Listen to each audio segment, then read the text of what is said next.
સાથેની મહત્વના સમાચાર રાજ્યના હવામાનને લઈને પ્રાપ્ત થઈ રહ્યા છે। ગુજરાતમાં ગરમીનો પારો 44 ડિગ્રીને પાર પહોંચ્યો છે।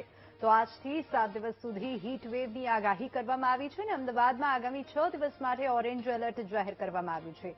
હવામાન વિભાગે હજુ ગરમીનો કહેર વધવાની આગાહી કરી છે। આજે 12 જિલ્લામાં આગ ઓગતી ગરમીથી ત્રાહિમામ પોકારી ઉઠ્યા છે લોકો।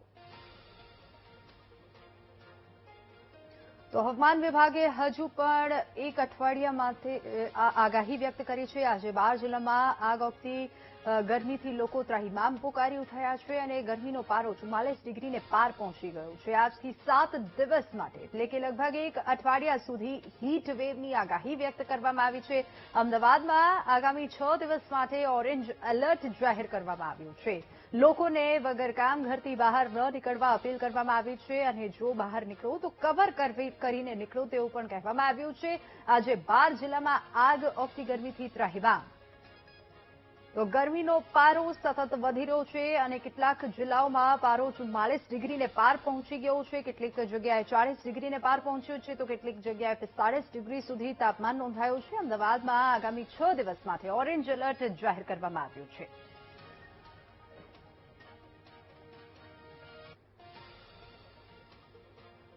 તો આજ મુદ્દે આપણી સાથે સંવાદદાતા પાર્થ લાઈવ જોડાઈ ગયા છે। પાર્થ, 12 જિલ્લામાં આગાહી કરવામાં આવી છે હીટવેવની અને લોકો ગરમીથી ત્રાહિમામ પોકારી ઉઠ્યા છે। શું વધુ અપડેટ આપની પાસે પાર્થ?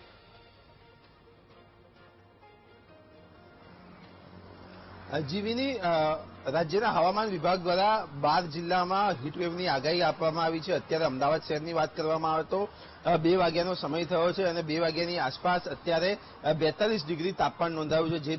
જે રીતે તમે આ દ્રશ્યો જોઈ રહ્યા છો, અમદાવાદના મુખ્ય રસ્તાઓ છે, જે અમદાવાદ યુનિવર્સિટી રોડ કહી શકાય, એ આ રસ્તો છે કે અહીંયા ખૂબ ભીડભાડ જોવા મળે છે। ટ્રાફિક હંમેશા આ વ્યસ્ત રહેતો રોડ છે, પરંતુ આ રોડ ઉપર અત્યારે એકલ દોકલ જ વાહન અત્યારે હાલમાં અવર જવર કરી રહ્યું છે। સાથે જ વાત કરવામાં આવે તો અહીંયા જે સિગ્નલ છે તે સિગ્નલ પણ અત્યારે હાલમાં અમદાવાદના મોટા ભાગના વિસ્તારોમાં સિગ્નલ બંધ કરેલા છે, પરંતુ આ જે વિસ્તાર છે ત્યાં સિગ્નલ પણ ચાલુ રાખવામાં આવ્યા છે, કારણ કે આ રોડ ટ્રાફિક વાળો છે। પરંતુ ગરમીના કારણે તમે જે રીતના દ્રશ્યો જોઈ રહ્યા છો, ગરમીના કારણે અહીંયા ટ્રાફિક જોવા નથી મળી રહ્યો। આપણી સાથે એક રાહદારી છે, તેમની સાથે ખાસ વાતચીત કરવાનો પ્રયત્ન કરીશું।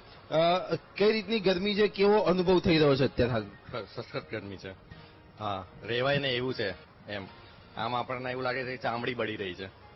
હા, સખત ગરમી લાગે છે। સખત ગરમી છે અત્યારે। હા। કેટલા વાગ્યા સુધી અહીંયા રહેવાનું હોય છે? તમે ચાલતા નીકળ્યા તો શું કામથી? હું મારા કામથી નીકળ્યો હતો એમ। અત્યારે 2-3 વાગે તો સખત લાગે ગરમી। એક રાહદારી પણ જે બાઇક ચાલક છે તેમને પણ આપણે પૂછીશું, કેવી ગરમીનો અનુભવ કેવો? બહુ ખતરનાક। કેમ બહાર નીકળ્યા? ઓફિસના કામથી નીકળવું તો પડે ને સાહેબ। કેટલી ડિગ્રી કેટલી હશે અત્યારે? 42 ડિગ્રી હવે એ તો કેવી ખબર પડે? મારા સ્કૂટર બતાવે છે 43। તમારા સ્કૂટર 43 બતાવે છે? યસ। ગરમીને લઈને ટ્રાફિક કેવો છે અમદાવાદ શહેરમાં? બહુ ઓછો છે અત્યારે, કોઈ નીકળતું જ નથી બહાર। કોઈ નથી નીકળતું ને? ચોક્કસથી આ રાહદારી હતા કે જેઓ અહીંયાથી આ રોડ ઉપરથી પસાર થઈ રહ્યા હતા, તેઓ કહી રહ્યા છે કે અમદાવાદ શહેરમાં ગરમીના કારણે અત્યારે ખૂબ ઓછો ટ્રાફિક જોવા મળી રહ્યો છે અને જે હવેની જે નવા ટેકનોલોજીવાળા જે સ્કૂટર અને બાઇક આવ્યા છે તેમાં 43 ડિગ્રી તાપમાન અત્યારે હાલમાં અમદાવાદ શહેરમાં બતાવવામાં આવી રહ્યું છે। પરંતુ જે રીતની હવામાન વિભાગની વાત કરવામાં આવે તો આશરે 4 વાગ્યાની આસપાસ કુલ ડિગ્રી 44 ડિગ્રી અમદાવાદ શહેરમાં તાપમાન થશે તેવી પણ આગાહી હવામાન વિભાગ દ્વારા આપવામાં આવી રહી છે। જી પાર્થ, બિલકુલ કેટલાક જગ્યાએ યલો એલર્ટ પણ જાહેર કરવામાં આવ્યું છે, કેટલીક જગ્યાએ ઓરેન્જ એલર્ટ પણ જાહેર કરવામાં આવ્યું છે। શું આપ જ્યારે આ સ્થાનિકો સાથે વાત કરી રહ્યા છો તો આ એલર્ટને લઈને શું એમની પાસે જાણકારી છે કે અમદાવાદમાં એલર્ટ છે તો સાવચેતી રાખીને બહાર નીકળજો, એવી કોઈ વાતચીત કરતા તમને ખ્યાલ આવ્યો?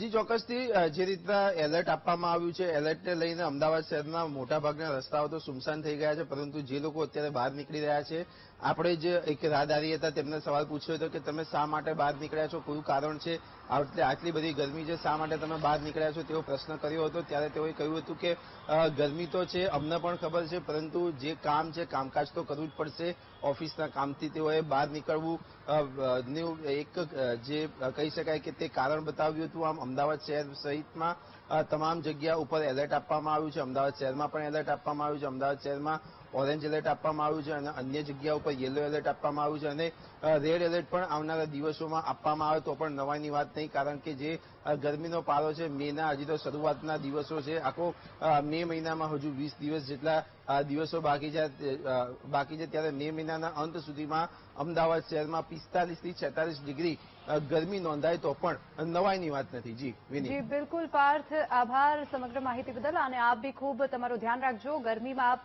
ગ્રાઉન્ડ ઝીરો લેવલ પર રિપોર્ટિંગ કરી રહ્યા છો. તો અમદાવાદમાં લોકો ગરમીથી ત્રાહિમામ પોકારી ઉઠ્યા છે અને ગરમીએ હાહાકાર મચાવ્યો છે.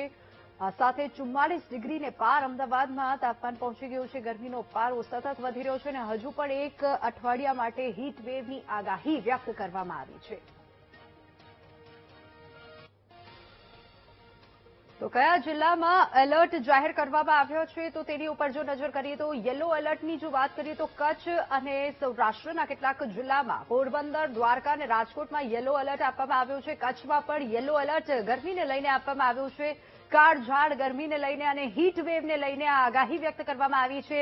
અને આગળ જો વાત કરીએ તો કયા જિલ્લામાં એલર્ટ આપવામાં આવ્યું છે તો તેમાં સુરતનું પણ લિસ્ટમાં નામ સામેલ છે. અમરેલી, સુરત, ગીર સોમનાથ, ભાવનગર એટલે કે દક્ષિણ ગુજરાત અને સૌરાષ્ટ્રના જિલ્લાઓમાં પણ હીટવેવની આગાહીને પગલે યલો એલર્ટ આપવામાં આવ્યું છે. કચ્છ અને સૌરાષ્ટ્રના જિલ્લામાં યલો એલર્ટ આપવામાં આવ્યું છે. જોકે દક્ષિણ ગુજરાતમાં પણ યલો એલર્ટ આપવામાં આવ્યું છે.